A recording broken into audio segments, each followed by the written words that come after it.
हो।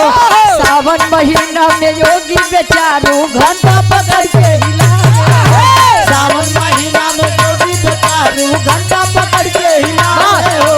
सावन महीना में योगी बेचारू घंटा पकड़ के अरे घंटा पकड़ के अखिलेश भैया डिंपल भाभी साथे खुशी मनावे हो। अखिलेश भैया डिंपल भाभी साथे खुशी मनावे हो। अखिलेश भैया डिंपल भाभी साथे खुशी मनावे हो। अखिलेश भैया डिंपल भाभी साथे खुशी मनावे हो। सावन महीना में योगी बेचारू घंटा पकड़ के हिलावे हो। सावन महीना में योगी बेचारू घंटा पकड़ के हिलावे हो। सावन महीना में योगी बेचारू घंटा पकड़ के हिलावे। अरे घंटा पकड़ के हिलावे हो। घंटा पकड़ के हिलावे हो। सावन महीना में योगी बेचारू घंटा पकड़ के हिलावे हो। सावन महीना में योगी बेचारू घंटा पकड़ के हिलावे हो। ये ना कबीर जी लिखत है का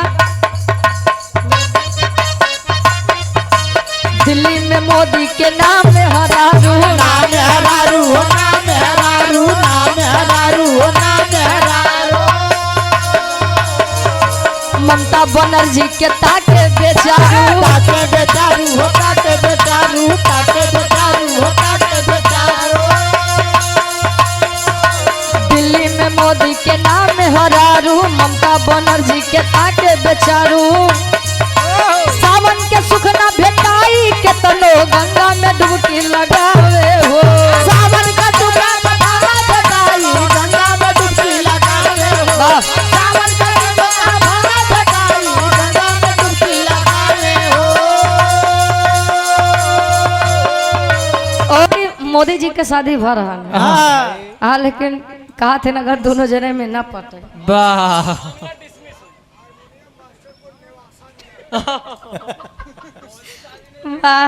वाह। अच्छा गुरु के घर से निवासा मिला हमरे गुरु जी को। अरे वाह भैया कहे अंतरा का दूसरे ताल में कवि जी लिखा था उनका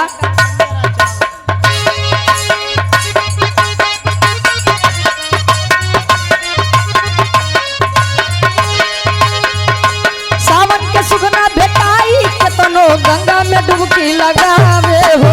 सावन का टुकड़ा बता बताई गंगा में डुबकी लगावे हो। सावन का टुकड़ा बता बताई गंगा में डुबकी लगावे हो।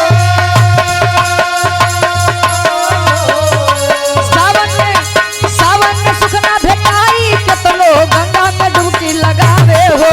सावन महीना में योगी बेचारू घंटा पकड़ के हिलावे हो।